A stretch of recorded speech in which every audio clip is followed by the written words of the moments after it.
ॐ स्थापकायश्च धर्मस्य सर्वधर्मस्वरूपिणे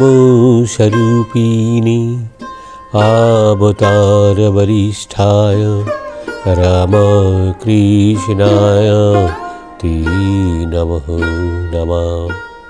শ্রী শ্রী ঠাকুরের লীলা কথায় আমরা পূর্ববর্তী পর্বগুলোতে দেখেছি শ্রী শ্রী ঠাকুরের আবির্ভাব ও বাল্যকালের কিছু পর্ব। আজ এই পর্বে আমরা শুনব শ্রী শ্রী ঠাকুরের বাল্যাবস্থায় ধর্মচর্চা। ধর্ম প্রবৃত্তিতে এইরূপ উন্নতি দেখা গেলেও লেখাপড়ায় গদাধরের অনুরাগ বাড়েনি। কারণ তার সূক্ষ্ম বোধে সে বুঝেছিল যে উপাধিভূষিত পণ্ডিত ও পুরোহিতগণ অনিত্য ঐহিক সুখ ও ধর লালসার জন্যই বিদ্যা লাভ করে, কিন্তু পিতৃ আদর্শে প্রতিষ্ঠিত বালকের লক্ষ্য ছিল নিত্য বস্তু লাভ করা। তাই সে প্রচলিত বিদ্যালাভে উদাসীন ছিল। তবু সে নিয়মিত পাঠশালায় যেত। বাংলা বই পড়তে ও লিখতে সে ভালোই পারত। তাই ধর্মগ্রন্থ পাঠ এমনই সুন্দর হতো যে লোকে বারবার শুনতে চাইত। গদাধরের হস্তলিখিত রামকৃষ্ণায়ন পুঁথি, জগদ্দার পালা, সুবাহুর পালা কামারপুকুরে বাড়িতে ছিল। ধারাপাতের কাঠাকিয়া পর্যন্ত এবং পাটিগণিতের গুণ ভাগ পর্যন্ত গদাধর শিখেছিল। দশম বর্ষে ভাব সমাধি বৃদ্ধি পাওয়ায় পাঠশালা যাওয়া ও শিক্ষার বিষয়ও বালকের ইচ্ছাধীন হয়ে পড়ায় শিক্ষা আর বিশেষ অগ্রসর হয়নি। গদাধরের বয়স যখন 12 বর্ষ তখন সর্বমঙ্গলার বিবাহ হয় ও রাম সদয় বন্দ্যোপাধ্যায়ের সঙ্গে, আর তার ভগিনীর বিবাহ হয় রামেশ্বরের সঙ্গে।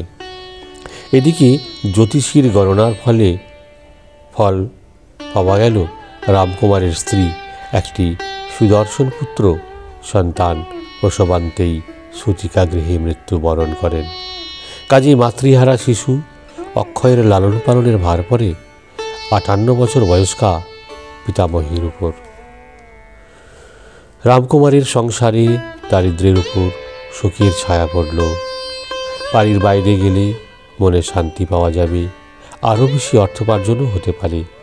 এই ভেবে রামকুমার শহরের মহেশচন্দ্র চট্টোপাধ্যায়ের পরামর্শে কলকাতা যাবেন স্থির করলেন। কিন্তু কিছুদিন পরেই 1850 খ্রিস্টাব্দে রামেশ্বরের উপর সংসারের ভার দিয়ে রামকুমার কলকাতার ঝামাপুকুর অঞ্চলে এসে এক টোল খুলে ছাত্র অধ্যাপনা শুরু করেন। 13 বর্ষে গদাধর একরকম অভিভাবকহীন হয়ে পড়ল। কারণ রামকুমার বছরে একবারের বেশি আসতে পারত না, আর রামেশ্বরের পক্ষে অর্থোপার্জনের চেষ্টায় পরিশ্রম করার পর গদাধরের উপর নজর রাখা সম্ভব ছিল না। সে এই বিষয়ে পটুও ছিল না। পাঠশালায় যাওয়া এখন গদাধরের ইচ্ছাধীন হওয়ায় কোনো কোনো দিন সেখানে যেত পাঠের জন্য, তত নয় যত বয়স্কদের প্রতি প্রেমের টানে। গদাধরের নেতৃত্বে তারা এক যাত্রার দলও করেছিল। মানিক রাজার বাগানে মহড়া দিত। তবে গদাধর এখন বেশি সময় বাড়িতেই মাতৃদেবীর সাহায্যের জন্য থাকত। তাই গদাধরের আকর্ষণে গ্রামের রমণীকুল এই সময়ে প্রায় চন্দ্রাদেবীর কাছে আসত। তাকে গৃহকর্মে কিছু সাহায্য করতে সুদর্শন অক্ষয়কে দেখতেও বটে। অবশ্য মূলত গদাধরের গান ও ধর্মোপাখ্যান পাঠ শুনতে আর রঙ্গরসিকতায় পূর্ণ অভিনয় আদি দেখতে। গদাধরের জ্বলন্ত দেবভক্তি, তন্ময় হয়ে পুরাণাদি পাঠ, মধুর কবিগান, তার ব্যবহার, বিশেষত রামণী চরিত্রের অভিনয় তাদের হৃদয়ে অপূর্ব ভক্তি ভালোবাসার সঞ্চয় করত। লাহাবাবুর কন্যা প্রসন্নময়ীর মতো বয়স্কা রমণীগণ বালকের মধ্যে বালগোপালের দিব্য প্রকাশ অনুভব করে তাকে স্নেহ করত, আর অল্প বয়স্কারা বালকের মধ্যে শ্রীকৃষ্ণকে দেখে তাকে সখা মনে করত। এই সময় গদাই কখনো কখনো ভাব সমাধিতে মগ্ন হতো। তখন কেউ কেউ তাকে চন্দন লিপ্ত করে পূজা করত। গ্রামের দুর্গাদাস পাইনের বাড়িতে কঠোর অবরোধ প্রথার জন্য দুর্গাদাসের খুব গর্ব ছিল। তার বাড়ির অন্তঃপুরের কথা কেউ জানিতে সক্ষম নহে এবং তার বাড়ির রমণীগণকে কেউ কখনো অবলোকন করে নাই বলে খুব অহংকার করতেন। এ কথা শুনে গদাই বলে, অবরোধ প্রথা কি রমণীদের রক্ষা করতে পারে? সৎ শিক্ষা ও দেবভক্তি থাকলেই তারা সুরক্ষিত হন। ইচ্ছা করলে আমি তাদের অন্দরমহলে যেতে পারি। পরে একদিন সন্ধ্যায় বালক ময়লা শাড়ি ও রূপার পয়সা পরে গরিব তাঁতি মেয়ে সেজে ঘোমটা দিয়ে একটা চুপড়ি কাঁকে করে পাইনদের বাড়িতে এসে কাতরভাবে বলে, আমি তাঁতির মেয়ে বাবা, হাটে সূচা বেচতে গেছিলাম, সঙ্গিনীরা ফেলে চলে গেছে, যদি রাত্রিটা আপনাদের বাড়িতে একটু থাকতে দেন। দুর্গাদাস তাকে অন্দরের স্ত্রীলোকদের কাছে যেতে অনুমতি দেন। বাড়ির মেয়েদের নিকটও গদাই পূর্বের মতো নিজ পরিচয়ে দিয়ে মধুর বাক্যে তাদের সঙ্গে গল্প করত। এক প্রহর রাত্রি হলেও এমন সময় রামেশ্বরের ডাক শুনে যাচ্ছি গো দাদা বলে সাড়া দিয়ে গদাই ছুটে বেরিয়ে এলো দাদার কাছে। দুর্গাদাস জানতে পেরে বুঝলেন গদাধর তার দর্প চূর্ণ করতেই এসেছিল। এতে তিনি প্রথমে একটু রুষ্ট হলেও পরে তার তাঁতির বেশ ধারণ প্রভৃতির কথা চিন্তা করে বেশ খুশি হলেন।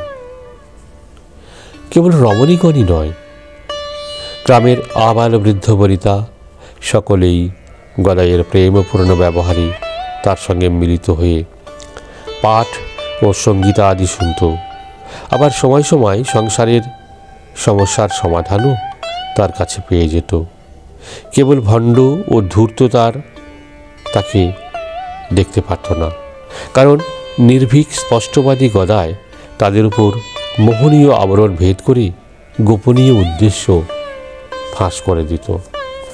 শুদ্ধ ভক্ত শ্রীনিবাস অর্থাৎ চিনু শাঁখারি তাই গদাইকে ভগবত জ্ঞানে ভালোবাসত। পূজার জন্য প্রস্তুত মালা গদাইকে পরিয়ে ও মিষ্টান্নাদি নিবেদন করে নিভৃতে ভাবে তার পূজা করত এবং ভগবত প্রসঙ্গ করত।